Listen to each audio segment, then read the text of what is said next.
नमस्कार and I welcome yours to Manoj Singh. Now recently UK ने अपनी वॉरशिप डिप्लॉय कर दी है गुयाना देश में।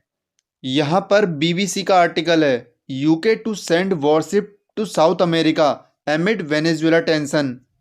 और द हिंदू का भी आर्टिकल है, UK to send naval ship to Guyana amid Venezuela border dispute. दुनिया में इस वक्त पहले से ही दो वॉर चल रही हैं। एक तो है रसिया यूक्रेन युद्ध, एक है गाजा और इजराइल युद्ध, और अब ये तीसरा।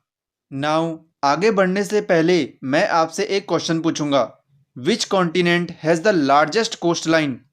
आपके ऑप्शन है एशिया, सेकंड है अफ्रीका, ऑस्ट्रेलिया या फिर साउथ अमेरिका। कमेंट सेक्शन में उत्तर दीजिए, जिसका भी सही होगा मैं उसे रिप्लाई कर दूंगा। प्लस आपको मैं वीडियो के अंत में इसका आंसर बता दूंगा। नाउ ये है हमारा प्यारा भारत, और इसी के अगर आप लेफ्ट में एक साउथ अमेरिकन कंट्री देखेंगे, उसमें नॉर्थ में सबसे ऊपर देश है गुयाना। इसकी कैपिटल है जॉर्ज टाउन। और अगर इसी के आप लेफ्ट में देखेंगे तो आपको वेनेजुएला मिलेगा, जो कि उससे काफ़ी बड़ा है। इसकी कैपिटल है कैरेकस। और इन दोनों के बीच में टेरिटोरियल डिस्प्यूट चल रहा है अभी इस वक्त, जिसमें वेनेजुएला ये क्लेम कर रहा है कि गुयाना का 2/3 हिस्सा हमारा है, यानी कि वेनेजुएला का है। अच्छा, वेनेजुएला के प्रेसिडेंट कौन है? तो इनके प्रेसिडेंट हैं निकोलस मदुरो मोरोस। और यहाँ की आबादी कितनी है?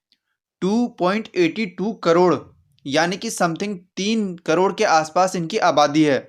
और लगभग इनकी जो 94.5% पॉपुलेशन है ना, वो अभी पॉवर्टी के अंदर जी रही है, यानी कि गरीबी के अंदर।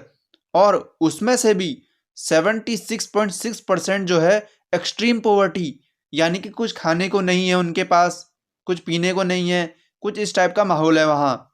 वहीं जो उसका पड़ोसी देश है गुयाना, वहाँ के जो प्रेसिडेंट हैं इरफान अली नाम है उनका, और इनकी जो टोटल आबादी है ये है सिर्फ रफली 8.05 लाख। बहुत कम आबादी है इनकी। उसके अलावा इनकी जो जीडीपी है वो साउथ अमेरिका में सबसे कम है, यानी कि 42.3% एवरेज की स्पीड से ये ग्रो कर रहा है बस। एग्जैक्टली वेनेजुएला कितनी टेरिटरी को क्लेम कर रहा है? ये टेरिटरी पूरी 1,60,000 स्क्वायर किलोमीटर, यानी कि 62,000 स्क्वायर माइल पर ये वेनेजुएला गुयाना की टेरिटरी को क्लेम कर रहा है। ये मैप देखिए आप, यहाँ पर एक रिवर बहती है, एसिक्यूबो रिवर।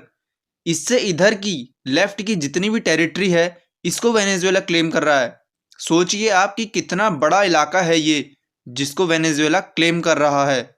गुयाना असल में पहले ब्रिटिशर्स की कॉलोनी हुआ करता था, और ये पूरे साउथ अमेरिका में इकलौता ऐसा देश है जहां इंग्लिश स्पीकिंग कंट्री इसे बोला जाता था, क्योंकि यहाँ ज़्यादातर लोग इंग्लिश बोलते थे। और इसे 1966 में, यानी कि इंडिया के इंडिपेंडेंस के बाद, इसे आज़ादी मिली यूके से। और आपने देखा होगा कि कॉमनवेल्थ गेम्स में वही देश हिस्सा लेते हैं जो कि एक समय पर ब्रिटिश अंपायर का हिस्सा हुआ करते थे, जिसमें गुयाना भी है और इंडिया भी शामिल है। नाउ मैंने आपसे एक क्वेश्चन पूछा था कि which continent has the largest coast line? तो आपका आंसर है इसमें एशिया कॉन्टिनेंट, जिसकी टोटल लंबाई जो है 62,800 किलोमीटर है। धन्यवाद।